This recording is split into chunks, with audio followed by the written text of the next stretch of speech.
Hello there, welcome back to Craziness. A complete look at idiots in the news is on the way.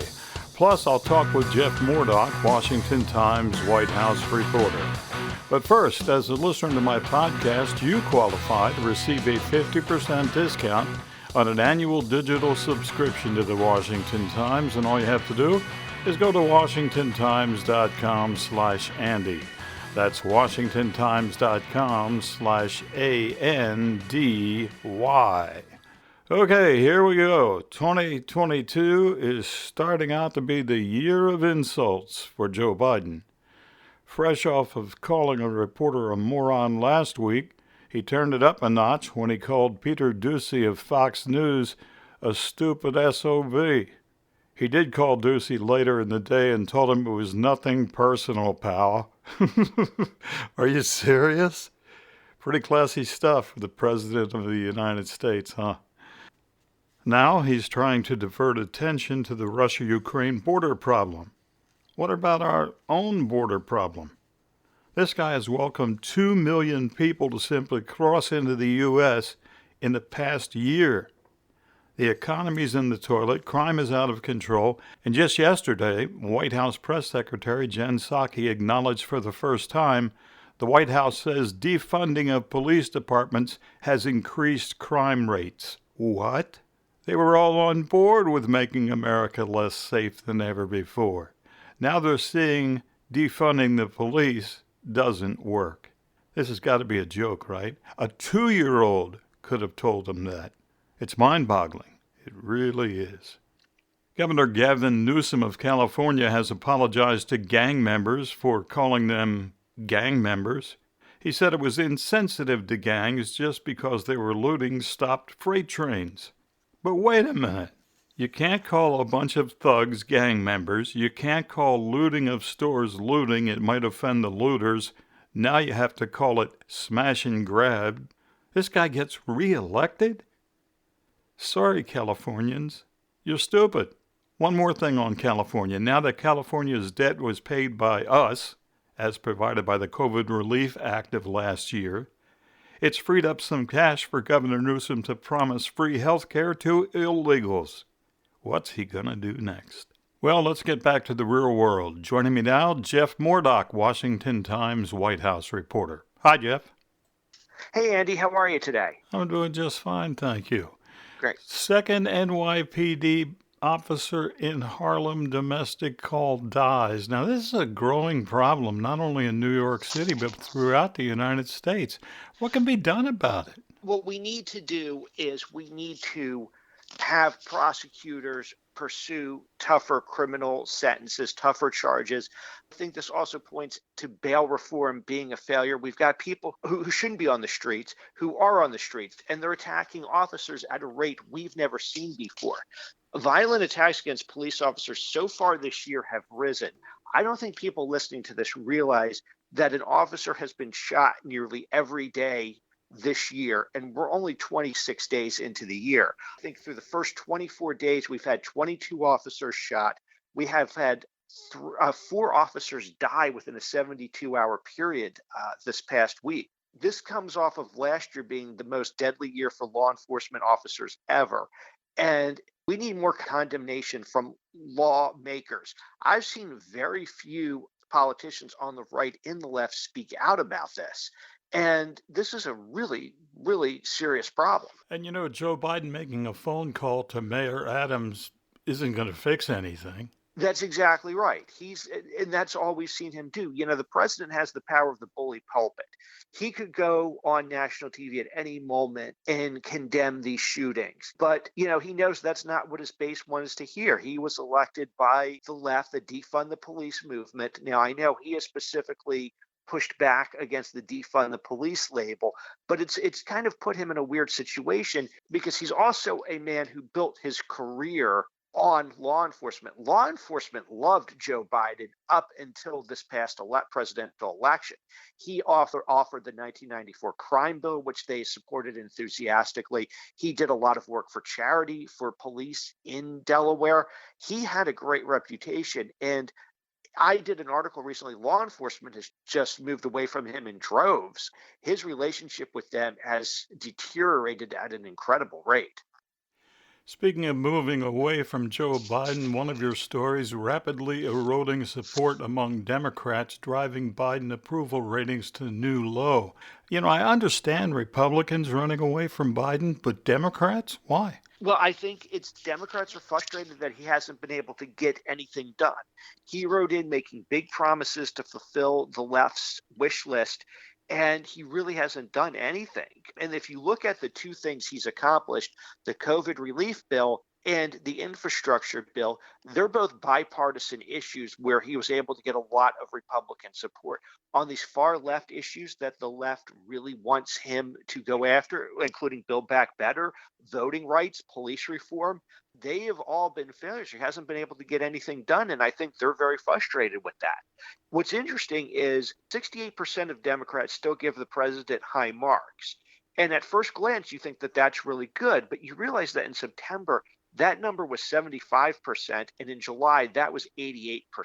So in a 6-month span, his support among Democrats has dropped 20%. It's not just Democrats. Other key demographics have fallen as well. The African American voters, their percentage of support for him has dropped 7%. He was running about 67% favorability among the African American community in September. That's now down to about 60%.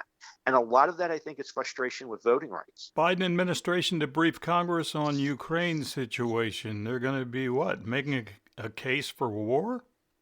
They're going to be making a case. Well, they're just going to be updating and let them know what's going on, where they stand, where things go. What they're trying to do right now, which I think is going to be very interesting, is what is the best deterrence here? And I don't know that there really is a lot of deterrence. I think Putin's going to do what Putin wants to do. One of the things they floated, I had a story yesterday about that they had floated, was the idea of personally sanctioning Putin. Biden floated that idea yesterday. Some Republicans have been on the president for a couple of days now to push that.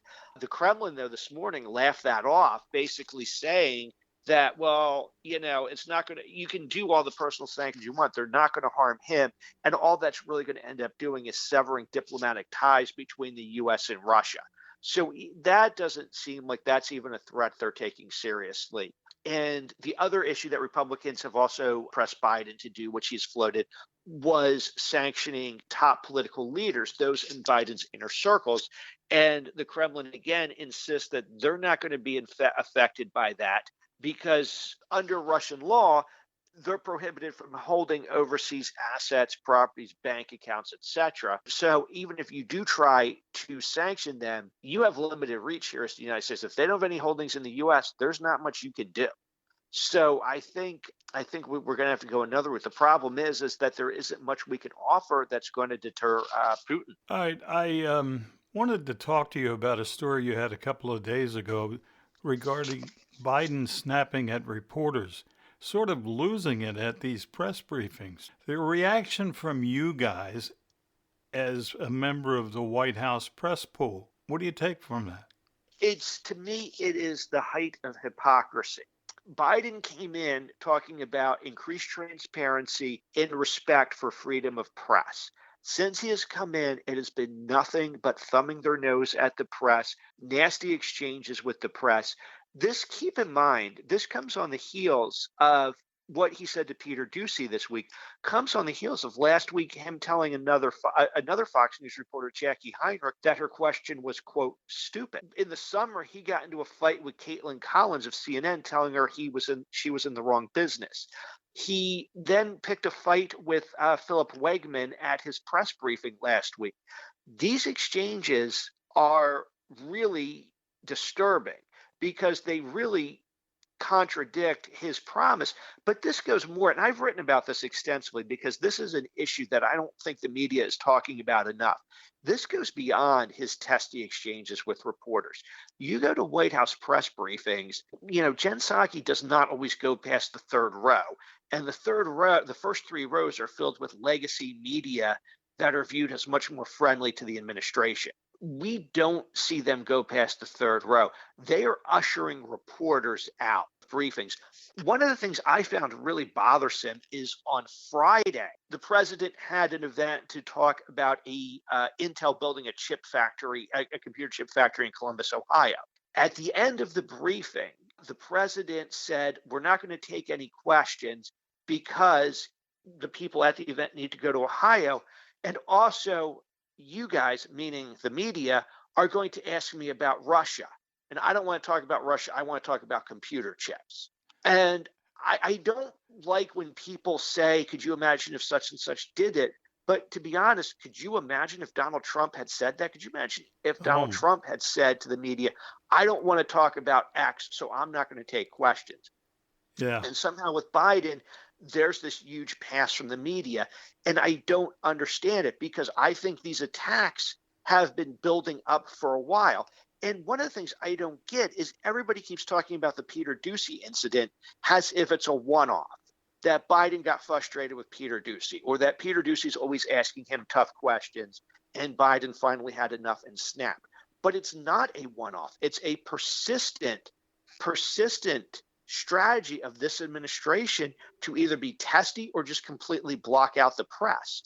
A great example of this, and I don't think this really got enough coverage, back in the fall when the president went to Vatican City to meet with the Pope, the administration was repeatedly pressed if there would be any kind of opportunity for the press to see the president and the Pope together. Usually when the president meets with another world leader, which is what the Pope is, there's a joint press conference. Usually there's a photo opportunity where a pool reporter can throw out one or two questions. The White House continued to demur, saying, "We're going to fight for press access. We're going to fight for press access. We're going to make sure we get for press access." Then at the last minute said, "The Vatican doesn't want press access. There's nothing we can do about it." And I thought that was absolutely disgraceful, to be honest, that the White House basically demurred this whole time and then threw up their hands saying, "Well, it's what the Vatican wants. Nothing we can do about it." And that's what bothers me is there's this consistent effort to undermine the press from this administration, and nobody wants to talk about it. And when they do, all they want to do is talk about how Donald Trump labeled the press the enemy of the people. Yeah. All right. Before Let's Run, what are you working on? Right now, there's a couple things. Obviously, the developments, what President Biden is talking about in terms of Ukraine, I expect him, he's got 2 public events today, I expect him to be pressed on that. He's also, one of the things I find really interesting, he has an event today with CEOs to talk about Build Back Better and how he thinks this Build Back Better agenda will work to improve the economy. What's interesting about that is that he's having an event to promote Build Back Better when last week he acknowledged that Build Back Better is dead in the water and that he's going to have to try to push these things through piecemeal, or as he called it, chunks, through smaller bills. And I find that interesting because he did the same thing last week. He had a meeting with mayors of big cities throughout the country. And in that, he talked extensively about how Build Back Better will help their cities. And it's interesting that he's still going out promoting it, hailing it as a cure-all, while at the same time acknowledging that it's not going to pass and he's going to have to start breaking it up, looking at a smaller scale version of it. It's kind of like he's trying to do both things at once. Look forward to it. Read all of Jeff Mordock's stories at WashingtonTimes.com. As always, thank you, Jeff. Thanks, Andy. Appreciate it. And finally today, a 28-year-old man was arrested for throwing a fit over his bacon at a Florida Waffle House. Martin Jose Alvarez started demanding his effing bacon to be cooked the way he wanted it. And along the way, he started yelling racial slurs at employees. Police arrived, and Alvarez went after them, too. Well, after finally being threatened with the use of a taser, he gave up. He was charged with simple assault, drunk and disorderly conduct in public, and a few other infractions. He's now in the county jail, where we can only hope they serve him raw bacon every morning. Thanks for joining me today, and remember to receive a 50% discount on an annual digital subscription to the Washington Times. Go to WashingtonTimes.com/Andy. You'll get 24/7 digital access to the Washington Times at 50% off. Again, go to WashingtonTimes.com/ANDY. I'm Andy Parks. Have a great day.